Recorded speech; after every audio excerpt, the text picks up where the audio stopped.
আসসালামু আলাইকুম। আজকে দেখলাম আমাদের মাননীয় প্রধানমন্ত্রী তারেক রহমান হুজুরদেরকে অনেক সম্মান দিতেছে।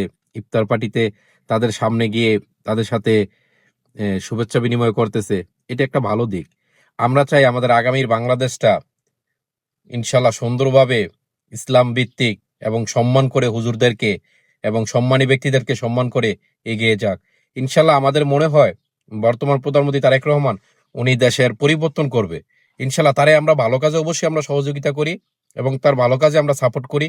তিনি যদি দেশ বিরোধী এবং জনগণের স্বার্থের বিপক্ষে গিয়ে কোনো কিছু করে অবশ্যই আমরা তার প্রতিবাদ করব এবং তার ভালো কাজেরও তো আমরা কিছুটা হলেও তো আমরা সুনাম করতে পারি। বিরোধী হইলি যে বিরোধিতা করতে হবে এরকম কোনো কথা না। তার ভালো কাজে তো আমাদের অবশ্যই সাপোর্ট করতে হবে। দেখেন কত সুন্দরভাবে উনি হুজুরদের সাথে শুভেচ্ছা বিনিময় করতেছেন, সম্মান করতেছেন।